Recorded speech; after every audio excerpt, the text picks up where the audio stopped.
He's keen.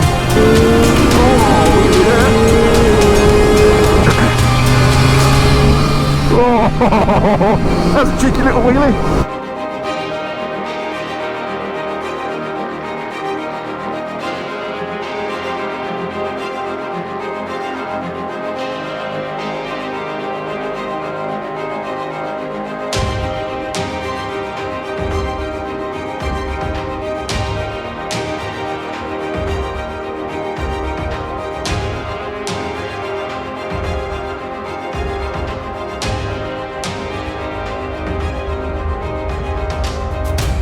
Oh, 27 kilos.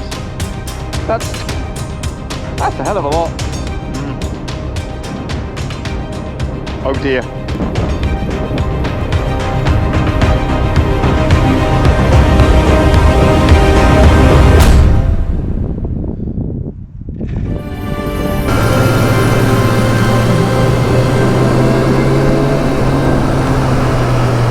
Well, greetings ladies and gentlemen, and welcome back to the channel. Here we are, as you may have already deduced, the mighty Street Triple 765 RS. Clearly I was blown away by this bike, and hence why I bought one. But we'll get into that on another review. First question is, why in God's name is he out riding his brand new bike in this horrendous weather? Well, partly I was out yesterday, no cameras, out with a good friend of mine, and he's got a 14-year-old 2009 original Street Triple in roulette green, and it's still a lovely bike, and you know, this bike wouldn't be without that one. So yeah, it's still, even to this day, that's still a fantastic bike. But what am I doing out in this weather? Well, I was out yesterday, I really enjoyed it, and I thought, you know what, stuff it, I want to go and ride a new bike. I'm geared for the occasion, and in being out today, I could test a multiple array of things. First and foremost is these new Gore-Tex Rika gloves. Yeah, pretty good so far, nice and warm and still remaining dry. Second of all is to test out properly these new Diablo Super Corsa tyres that are on this Street RS, because a lot of people are asking about how good they actually are in the wet, and I've got to say, to be honest, I think they're really good. Way better than I think they actually get credit for, being obviously being predominantly a track tyre. And thirdly, of course, is essentially just to get some miles on the bike. And really, it doesn't matter if it's raining, does it? I'm waterproof, I've got my rain suit on, it's all good. And I also need to, rather than actually phone up and book the bike in for first service, I thought I would just ride in anyway. What the hell? So why did I buy the RS? Well, to be honest, I just fell in love with it. It's like the GSXS 750 was, but on steroids. It's already got the MCS 1921 Brembo master cylinder. It's already got Brembo Stolima front calipers. It's already got an Owens rear shock. It's built with track use in mind. And yeah, well, why not? Got the GSXR, but well, we'll see where we go with that one. The writing on the wall, maybe. The writing may be on the wall with that one. But we'll see. Well, the daughter going to uni this year, it's a lot of bikes I've sat there just for track days and track days only. Yeah, I'm not sure if I trust myself enough to use it on the road full time. Although actually the GSXR is a really good road bike, and I absolutely love it. But sometimes you just got to cut it off to suit. But anyway, we'll see. We'll see how it goes. But yeah, I just fell in love with this. I really did. It when you jump on the bike and it just feels so right. It feels so involving. Performance just feels like you can really make the most of it. And you just kind of, when two become one. Yeah, I won't give up the day job. But yeah, and so far so good. Even Super Corsa tyres, we're still in sport mode. There really is no issue in riding this in the wet at all. I'm yet to have an issue with these tyres at all, to be honest. And I've done about 400 miles now, I think it is. Yeah, we're really close to the first service, so why not indeed? Are you turning? No, you're not turning left. Thanks for the advance warning.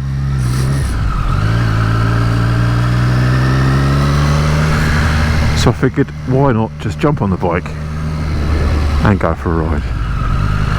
Of course, anyone that is looking to buy the new Street RS, you can actually colour coordinate your dashboard to the colour of the bike. So in this case, I've gone for yellow, as you can see. Right, let's fill her up, buttercup.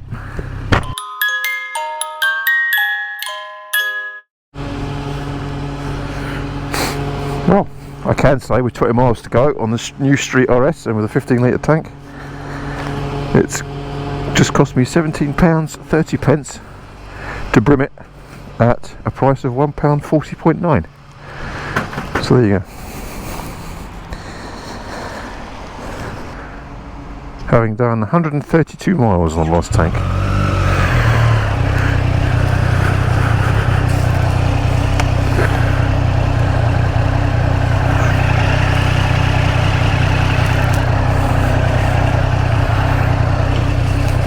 Right, let's go.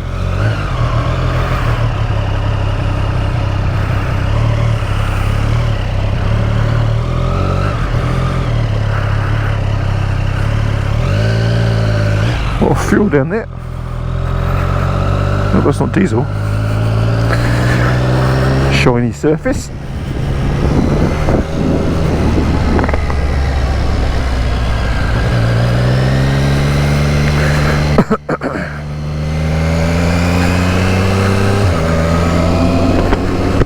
You could have actually kept going then, it would have been alright, but never mind.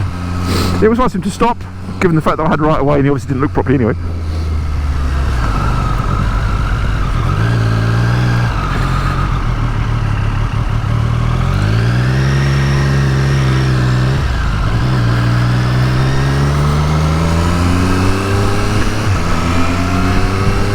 So yeah, sometimes you just jump on a bike and it just feels right. It just gets underneath your skin. I think with this one, it's the induction noise. It's all of it really. As a package, this bike has an awful lot to offer. I mean, I love the GSXR. I absolutely love the GSXR for its outright performance, which is superb. But this bike is no slouch, and you've really got to ride one to appreciate, really truly appreciate actually how blooming good it is as a package. It's yeah, it really blew me away, so much so that yeah, I had to buy it. And that anyone that's been following the channel for a while will know that I've said many times I've regretted getting rid of my 94R speed triple 1050. That was also yellow. And when I saw this one, I thought, you know what, I've got to try that when it comes out, just to see what it's like. Truly, just to see how good this new Street RS is, given, as I said, given the increase in power, which is really what my 2014 R model kind of lacked, really, just a little bit more oomph. But given the fact this new RS now has, you know, 24 horsepower, 25 horsepower more than I had.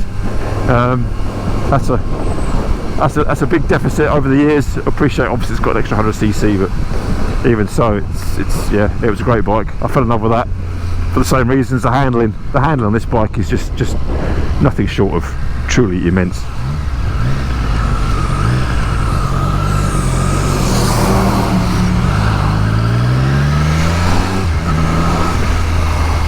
Nothing short of immense.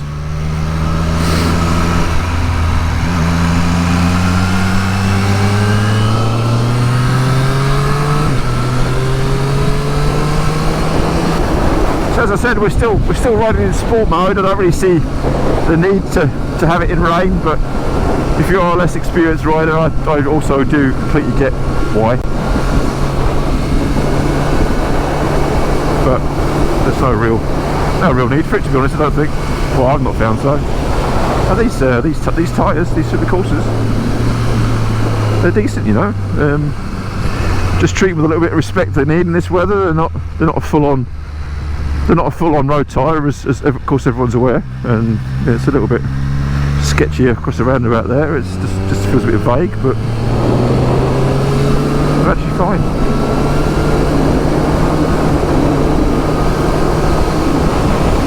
So yeah, it's all about the involvement. Like I said in the street R video that I did, it's all about the involvement and engagement in riding the bike. And you know, I did have the GSXR, but for track use only really.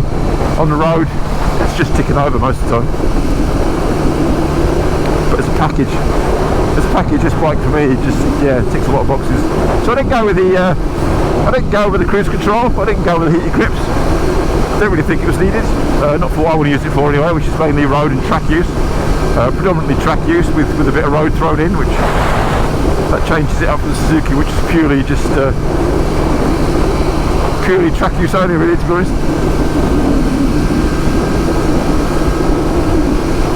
So yeah, I haven't gone for heated grips. I'm going to put heated grips on the VFR, so this will be tucked up when it's when the weather's a lot worse than this. He said riding in the rain is a brand new bike, but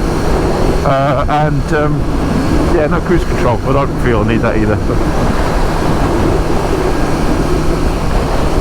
I didn't go for the tyre pressure monitoring system either. Didn't really feel that was needed. Pressure gauge does the job just as well, although it would have been handy for track days, but to be honest, I'm not actually too sure how much I'd actually really need to use that, because, you know, I suspect they're probably not that accurate anyway.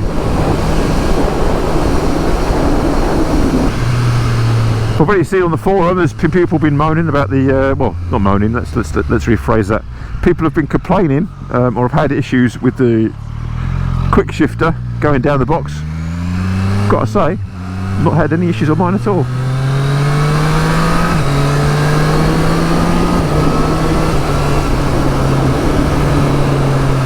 It's been faultless so far. It really has.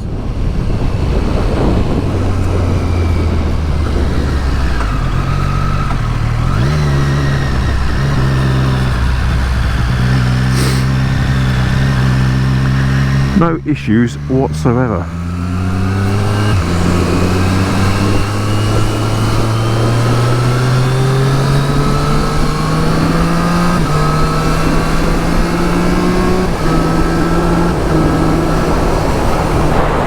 The self-cancelling indicators is a nice little touch, I've got to say. They're nice to have, not really needed, but another little gizmo, I suppose. Having ridden the street now over a few miles, and also now having had this for the last 250 miles or so, it's clear to see that the RS is definitely the sportier. It is the sportier bike, regardless of the spec, of the brakes at least anyway, but certainly regards to riding on the road, the suspension is a touch firmer. It is on the firmer side, but it's still sporty. It's not as soft as not as soft and as relaxed as the R model is. So it really does depend on what you want out of the bike, what you plan on doing with it. That being said, of course, I mean, you could easily wind the suspension off and make it a lot softer. Interestingly, you don't get a user manual with the bike when you buy it. You get a quick start guide, and you just get a reference. You get given a reference to the Triumph website, and you download the user manual from there, which is a new one. So you better make sure you got your phone with you and it's charged. But I guess Triumph have obviously thought of that, hence why they've added a USB charger to the back of the bike, which I have to say I will use, either for charging your phone while you're out or charging GoPro camera batteries or whatever.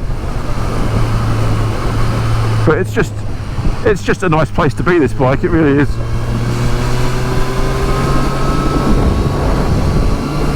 It's a nice place to be, it's a nice thing to ride.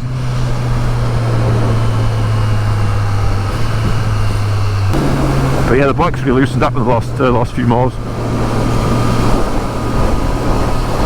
I've got to say, I'm struggling to really find much fault with it, really. The seat is a little bit firmer, if I'm honest. slightly firm, but it's not as bad as the 750 was. That GSX 750, that took your butt a little while to get used to. But even this weather, on these tyres, it's fine. It really is. There's no, riding sensibly, there's no issues at all in using this bike in all weathers, using these tyres in all weathers.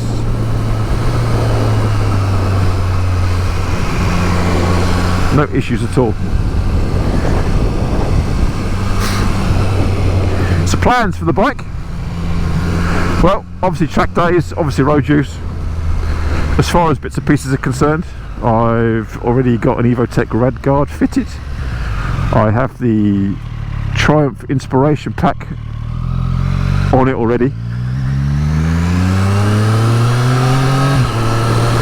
which basically consists of your, well, I already mentioned it in the RS video, the brake reservoirs and the front paddock stand bobbins and the crash bungs on the side, the frame protectors. We have that on already. I've gone for the Triumph paddock stand bobbins.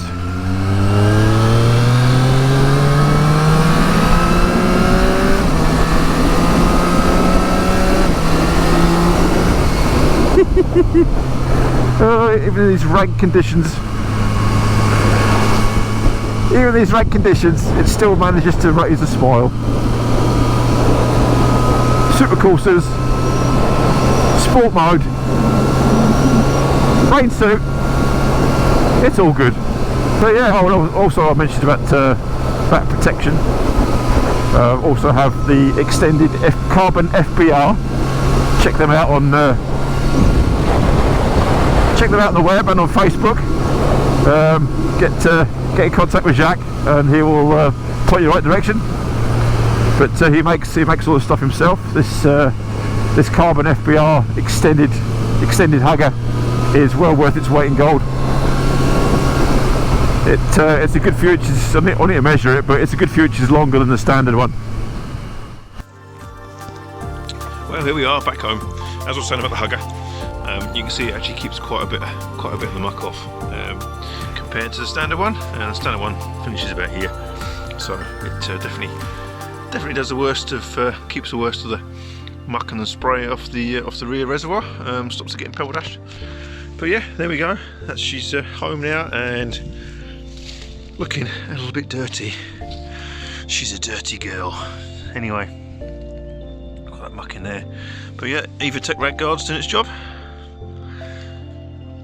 keeping the worst of the stones out of the radiator. Triumph bobbins, tail tidy, tail pack, which is quite good. It's pretty solid on there.